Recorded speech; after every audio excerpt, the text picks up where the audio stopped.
2주간, 즉 7월 19일부터 7월 30일까지 고등학교 3학년 재학생 및 고등학교 교직원 약 65만 명을 대상으로 코로나19 예방접종을 시행합니다. 이번 접종은 각 지역 예방접종센터에서 화이자 백신으로 실시가 되며 관할 교육청과 접종센터가 사전에 일정을 조율해서 학교 단위로 지정된 일시에 접종을 받게 됩니다. 고3 대상 접종은 처음으로 실시되는 청소년 대상군 접종으로 보호자와 본인의 자발적 동의 하에 접종 대상자와 보호자가 안심할 수 있도록 각 지자체와 교육청이 긴밀하게 협력하여 사전 준비에 만전을 기하고 있습니다. 학생들은 교사 선생님의 지도에 따라 접종센터를 방문하여 백신 접종을 받게 되며 접종 당일 건강 상태가 좋지 않을 경우 연기할 수 있습니다. 당부사항입니다. 모든 접종 완료자는 예방접종 후에 15분 내지 30분 동안 접종 기관에 머물면서 이상 반응 발생 여부를 관찰하고 귀가 후에도 적어도 3시간 이상 주의 깊게 관찰해 주시기 바랍니다. 접종 부위는 항상 청결히 유지하고 접종 후 최소 3일간은 특별한 관심을 가지고 관찰할 것을 권장드립니다. 예방접종 후 이상 반응으로는 접종 부위 통증이나 붓기, 발적 등의 국소 반응, 또 발열, 피로감, 두통, 근육통, 메스꺼움, 구토 등의 전신 반응이 흔히 발생하지만 대부분은 2, 3일 내에 증상이 사라집니다. 만약 접종 부위에 통증이나 붓기가 생길 경우 차가운 수건 등을 접종 부위에 대주시고 발열, 두통, 근육통 등에 대해서는 진통 해열제를 복용하는 것이 도움이 됩니다. 아울러 1차 및 2차 접종 후 각각 일주일 정도 고강도의 운동이나 활동은 자제해 주시기 바랍니다. 만약 39도 이상 고열이 발생하거나 일반적인 이상 반응이라 하더라도 일상생활을 방해할 정도로 증상이 심하다든지 또 이틀 이상 지속되거나 또는 알레르기 반응 등의 증상이 나타나면 의료기관을 방문해서 반드시 진료를 받아주시기 바랍니다.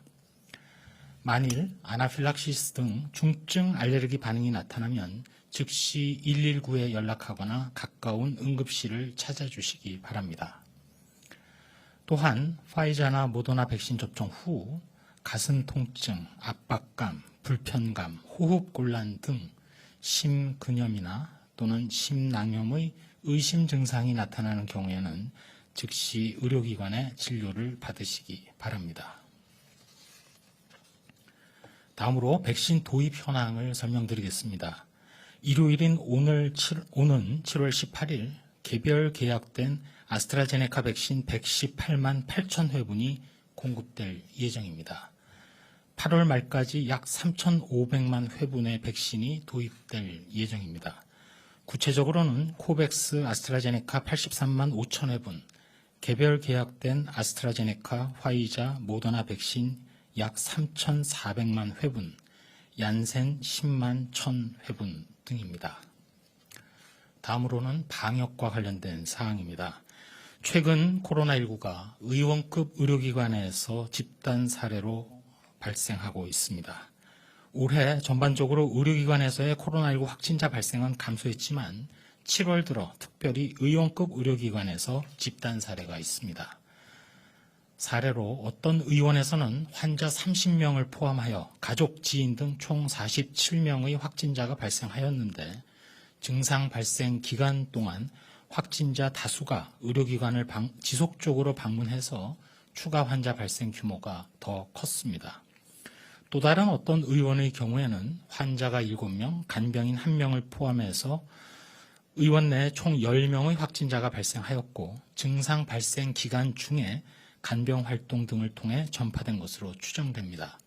이러한 의원급 의료기관 내의 코로나19 주요 전파 위험 요인은 증상 발생 후부터 확진일까지, 즉 검사와 치료에 시간이 지연된 것, 그리고 의료기관 내의 감염 관리가 미흡한 것, 실내 환기의 불충분, 또한 대기실에서 거리두기 미흡 등이 발견되었습니다.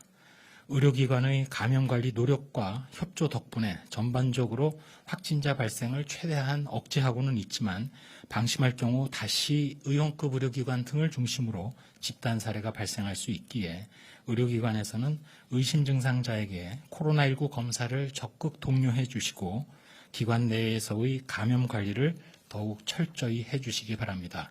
구체적으로 의료기관의 이용자 또 종사자 여러분들은 예방접종 여부와 관계없이 반드시 마스크를 착용해 주시는 등 기본 방역 수칙을 계속 철저히 실천해 주시기 바랍니다.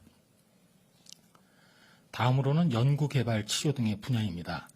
먼저 변이 바이러스에 대한 항체 치료제 효능 관련된 동물 실험 결과입니다.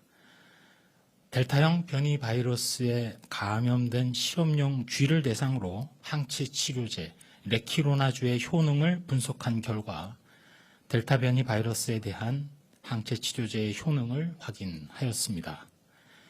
구체적으로 항체 치료제가 투여된 실험쥐에서는 체중이 감소하지 않았고 모두 생존했으며 폐 조직에 대한 검사 결과 바이러스 감소 효과도 확인되었습니다.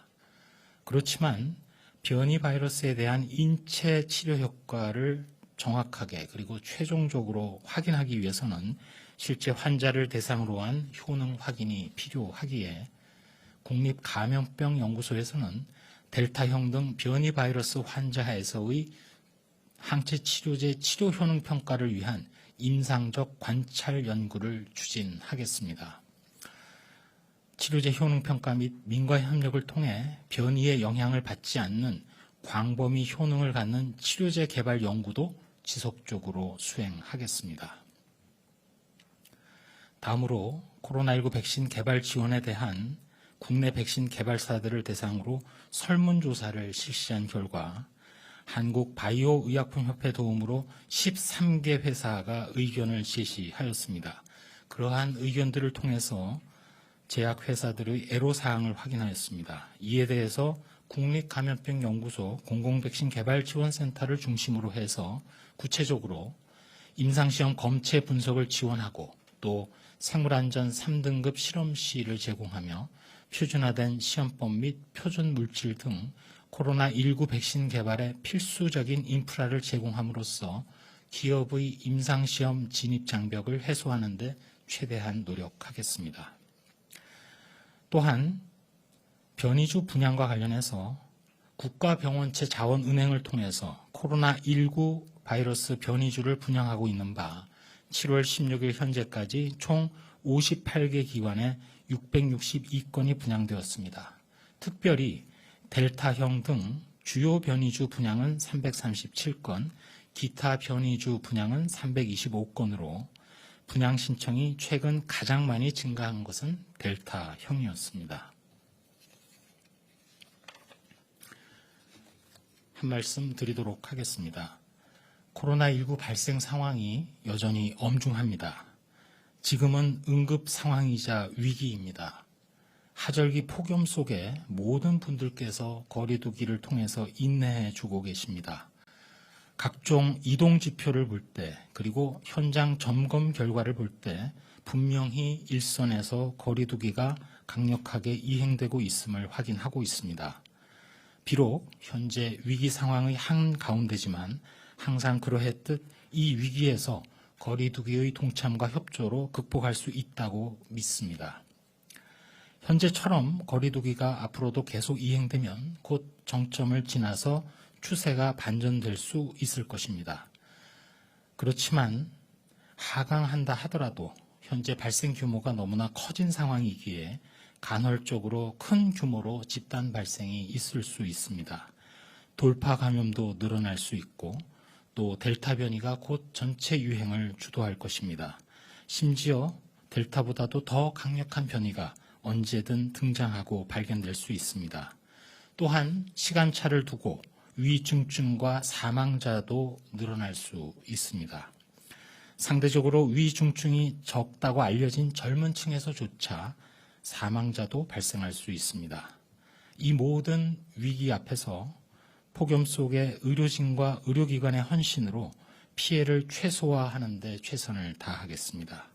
속도가 느려진 예방접종도 원활하게 그리고 앞으로 신속하게 진행되도록 최선을 다하고 있고, 아무리 코로나19가 도전을 해온다 하더라도 이제까지처럼 기본적인 방역수칙을 충실히 이행함으로써 극복이 가능하기에 그렇게 할 수 있다고 믿고 있습니다. 폭염 속에 의료진을 포함하여 모든 분들이 건강에 유의하시고 지금처럼 거리 두기에 계속해서 적극 임해 주시기 바랍니다. 일단 현재의 위기를 넘기면서 동시에 접종 속도를 올리게 되면 다시금 코로나19의 극복 궤도로 진입할 수 있습니다. 특별히 하루하루를 고통 속에 지내고 계실 소상공인들, 자영업자분들을 생각하면서 저희 방역당국도 더욱 분발하겠습니다.